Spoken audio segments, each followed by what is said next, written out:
السلام علیکم۔ آج پیر ہے، اپریل کی 6 تاریخ۔ میں ہوں خالد حمید، خبروں کے ایک بلیٹن کے ساتھ۔ پاکستان کی جانب سے ایران اور امریکہ کے درمیان کشیدگی کم کرنے کے لیے ایک اہم سفارتی پیش رفت سامنے آئی ہے۔ برطانوی خبر رساں ادارے کے مطابق پاکستان نے دونوں ممالک کے درمیان جنگ بندی کے لیے 2 مرحلوں پر مشتمل ایک جامع منصوبہ پیش کیا ہے۔ اس منصوبے کے پہلے مرحلے میں فوری جنگ بندی، جبکہ دوسرے مرحلے میں مستقل امن معاہدہ طے کرنے کی تجویز دی گئی ہے۔ مجوزہ فریم ورک کے تحت جنگ بندی کے فوری نفاذ کے ساتھ ساتھ آبنائے ہرمز کو دوبارہ کھولنے کی تجویز بھی شامل ہے۔ پاکستان اس پورے عمل میں مرکزی رابطہ کار کے طور پر کردار ادا کر رہا ہے اور اس کی عسکری قیادت امریکی نائب صدر جے ڈی وینس اور ایرانی وزیر خارجہ عباس عراقچی سے مسلسل رابطے میں رہی ہے۔ ذرائع کے مطابق اس ممکنہ معاہدے کو اسلام آباد ایکارڈ کا نام دیا جا رہا ہے، جس میں 45 روزہ عبوری جنگ بندی بھی زیر غور ہے۔ امریکی جریدے کے مطابق ثالثی عمل میں شامل فریقین 2 مرحلوں پر مبنی اسی طرز کے معاہدے پر غور کر رہے ہیں، جس کے دوران مستقل امن کے لیے مذاکرات جاری رہیں گی اور ضرورت پڑنے پر جنگ بندی کی مدت میں توسیع بھی ممکن ہوگی۔ دوسری جانب سفارتی کوششوں کے باوجود پیش رفت سست روی کا شکار ہے۔ اطلاعات ہیں کہ پاکستان، مصر اور ترکی ایران کو مذاکرات کی میز پر لانے کی کوشش کر رہے ہیں، تاہم ایران نے تاحال آبنائے ہرمز کھولنے کا امریکی مطالبہ مسترد کر دیا ہے۔ برطانوی خبر رساں ادارے کے مطابق ایک سینئر ایرانی عہدیدار نے تصدیق کی ہے کہ ایران کو پاکستان کی جانب سے فوری جنگ بندی کی پیشکش موصول ہوئی ہے، جس کا تہران سنجیدگی سے جائزہ لے رہا ہے۔ عہدیدار کے مطابق ایران کو یہ تاثر ہے کہ واشنگٹن مستقل جنگ بندی کے لیے سنجیدہ نہیں ہے، اسی لیے تہران عارضی جنگ بندی کے بدلے آبنائے ہرمز کو دوبارہ کھولنے پر آمادہ نہیں ہے۔ انہوں نے مزید واضح کیا کہ ایران کسی بھی دباؤ یا مقررہ ڈیڈ لائن کے تحت فیصلہ کرنے کے لیے تیار نہیں اور نہ ہی جلد بازی میں کوئی قدم اٹھائے گا۔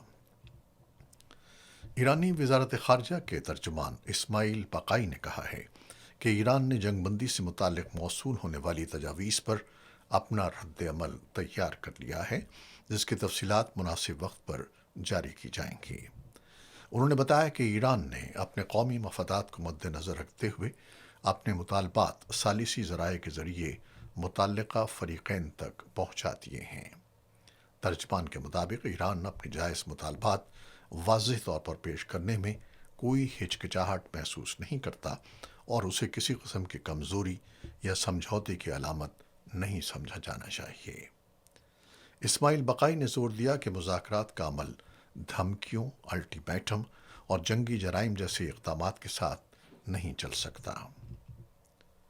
ایک سینئر ایرانی عہدیدار نے واضح کیا ہے کہ ایران عارضی جنگ بندی کے بدلے آبنائے ہرمز کھولنے کے لیے تیار نہیں ہے۔ ان کے مطابق واشنگٹن مستقل جنگ بندی کے لیے سنجیدہ دکھائی نہیں دیتا۔ تاہم ایران نے پاکستان کی جانب سے پیش کردہ فوری جنگ بندی کی تجویز موصول ہونے کی تصدیق کی ہے اور اس کا جائزہ جاری ہے، جبکہ تہران نے کسی بھی دباؤ یا ڈیڈ لائن کو مسترد کر دیا ہے۔ روس نے امریکہ پر زور دیا ہے کہ وہ الٹیمیٹم کی پالیسی ترک کرے اور خطے میں کشیدگی کم کرنے کے لیے تعمیری کردار ادا کرے۔ ایرانی وزیر خارجہ عباس عراقچی سے ٹیلی فونک گفتگو میں روسی وزیر خارجہ سرگے لیوروف نے کہا کہ موجودہ صورتحال کو مذاکرات کے ذریعے معمول پر لانا ناگزیر ہے۔ انہوں نے امید ظاہر کی کہ ایران کی جانب سے کشیدگی کم کرنے کی کوششیں مثبت نتائج دیں گی۔ سرگے لیوروف نے اس بات پر بھی زور دیا کہ تمام فریقین ایسے اقدامات سے گریز کریں جو سفارتی عمل کو نقصان پہنچا سکتے ہیں، اور امریکہ کو چاہیے کہ وہ دباؤ اور دھمکیوں کے بجائے مذاکرات کو ترجیح دے۔ دوسری جانب چینی وزیر خارجہ وانگ یی نے بھی اپنے روسی ہم منصب سے ٹیلی فون پر گفتگو کی، جس میں انہوں نے کہا کہ آبنائے ہرمز میں بحری سرگرمیوں کی بحالی صرف جنگ بندی کے ذریعے ہی ممکن ہے۔ میدان جنگ کی صورتحال۔ امریکی اور اسرائیلی حملوں کے 38ویں دن خطے میں کشیدگی مزید بڑھ گئی ہے۔ امریکہ کے صدر ڈونلڈ ٹرمپ کی جانب سے ایران کو آبنائے ہرمز کھولنے کے لیے دی گئی ڈیڈ لائن قریب آ رہی ہے، بصورت دیگر اہم تنصیبات کو نشانہ بنانے کی دھمکی دی گئی ہے۔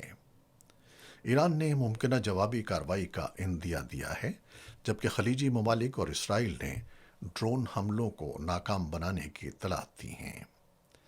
اسرائیل نے جنوبی لبنان میں اپنی کارروائیاں جاری رکھتے ہوئے متعدد دیہات پر قبضہ اور تباہی کی ہے۔ اسرائیلی میڈیا کے مطابق ایرانی میزائل حملوں کو روک لیا گیا، تاہم ان حملوں سے جنوبی اسرائیل میں خطرے کی گھنٹیاں بج اٹھیں۔ شمالی اسرائیل کے شہر حائفہ سمیت کئی مقامات کو نشانہ بنایا گیا، جبکہ ایک واقعے میں ایک خاتون شدید زخمی بھی ہو گئیں۔ لبنان، غزہ اور مغربی کنارے کی صورتحال۔ لبنان میں اسرائیلی ڈرون حملے جاری ہیں، جبکہ حزب اللہ نے متعدد مقامات پر اسرائیلی اہداف کو راکٹوں سے نشانہ بنانے کا دعویٰ کیا ہے۔ ان حملوں میں شمالی اسرائیل کی مختلف بستیوں کو بھی نشانہ بنایا گیا۔ غزہ میں ایک حملے کے نتیجے میں ایک فلسطینی جاں بحق اور متعدد زخمی ہوئے، جبکہ مغربی کنارے میں اسرائیلی فورسز کی کارروائیوں کے دوران ایک نوجوان زخمی اور 3 افراد گرفتار کیے گئے۔ جانی اور مالی نقصانات۔ ایران میں امریکی اور اسرائیلی حملوں کے نتیجے میں کم از کم 34 افراد جاں بحق ہو چکے ہیں، جن میں بچے بھی شامل ہیں۔ تہران کے علاقے بہارستان میں ہونے والے ایک فضائی حملے میں 15 افراد جاں بحق اور متعدد زخمی ہوئے، جبکہ کئی رہائشی عمارتیں تباہ اور درجنوں کو نقصان پہنچا۔ ادھر اسرائیل میں بھی ایران اور حزب اللہ کے حملوں کے باعث مختلف علاقوں میں دھماکے ہوئے ہیں۔ اسرائیلی میڈیا کے مطابق مسلسل حملوں کی وجہ سے دفاعی نظام پر دباؤ بڑھ رہا ہے اور انٹرسیپٹر میزائلز کی بروقت فراہمی ایک چیلنج بن رہی ہے۔ ایران امریکہ کشیدگی اور جنگ بندی کی کوششیں۔ امریکہ کے صدر ڈونلڈ ٹرمپ کی جانب سے ایران کو آبنائے ہرمز کھولنے کے لیے منگل تک کی ڈیڈ لائن دینے کے بعد خطے میں کشیدگی مزید بڑھ گئی ہے۔ امریکہ نے خبردار کیا ہے کہ بصورت دیگر ایرانی پاور پلانٹس اور پلوں کو نشانہ بنایا جا سکتا ہے، جس پر ایران نے سخت رد عمل دیتے ہوئے جوابی حملوں کا عندیہ دیا ہے۔ فوجی صورتحال اور حملے۔ حالیہ جھڑپوں میں شدت آ گئی ہے۔ ایران کے میزائل حملے میں اسرائیل کے شہر حائفہ میں ایک رہائشی عمارت تباہ ہوئی، جس کے نتیجے میں کم از کم 4 افراد ہلاک ہو گئے۔ خلیجی خطے میں بھی ایرانی حملوں کا دائرہ پھیل گیا ہے، جہاں کویت میں بجلی، پانی اور تیل کی تنصیبات، جبکہ بحرین میں تیل کے ایک مرکز کو نشانہ بنایا گیا۔ دوسری جانب ایرانی پاسداران انقلاب کے انٹیلیجنس چیف میجر جنرل سید ماجد خادمی ایک مبینہ امریکی اسرائیلی حملے میں ہلاک ہو گئے ہیں، جسے ایران نے دہشت گردانہ کارروائی قرار دیا ہے۔ پاکستان، افغانستان اور چین کے مذاکرات۔ ادھر پاکستان اور افغانستان نے تصدیق کی ہے کہ دونوں ممالک چین کے شہر اورمچی میں مذاکرات کر رہے ہیں تاکہ سرحدی کشیدگی کم کی جا سکے۔ یہ کشیدگی سن 2021 میں طالبان کے اقتدار میں آنے کے بعد سے بڑھتی جا رہی ہے۔ پاکستان کا موقف ہے کہ افغان سرزمین سے کالعدم تحریک طالبان پاکستان کے جنگجو پاکستان میں حملے کرتے ہیں، جبکہ کابل ان الزامات کو مسترد کرتا ہے۔ پاکستانی ترجمان کے مطابق اسلام آباد ایک پائیدار حل چاہتا ہے، تاہم اس کے لیے افغانستان کو دہشت گرد گروہوں کے خلاف عملی اقدامات کرنا ہوں گے۔ چین اس تنازع کے حل کے لیے ثالثی کا کردار ادا کر رہا ہے۔ سرحدی جھڑپوں میں درجنوں افراد ہلاک ہو چکے ہیں، جبکہ حالیہ گولہ باری کے واقعات میں شہری ہلاکتیں بھی رپورٹ ہوئی ہیں۔ علاقائی اور عالمی سفارتکاری۔ پاکستان بیک وقت ایران اور امریکہ کے درمیان کشیدگی کم کرنے اور افغانستان کے ساتھ تنازع حل کرنے کی کوششوں میں مصروف ہے۔ چین نے بھی پاکستان کی سفارتی کوششوں کی حمایت کی ہے، جبکہ خلیجی ممالک خطے میں امن کے خواہاں ہیں۔ بھارت میں متنازع بیانات۔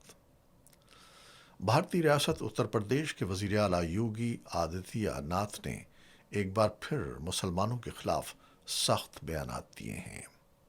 انہوں نے دعویٰ کیا ہے کہ ان کی حکومت ریاست کو مسلم در اندازوں سے پاک کر سکتی ہے اور سخت اقدامات کیے جائیں گے۔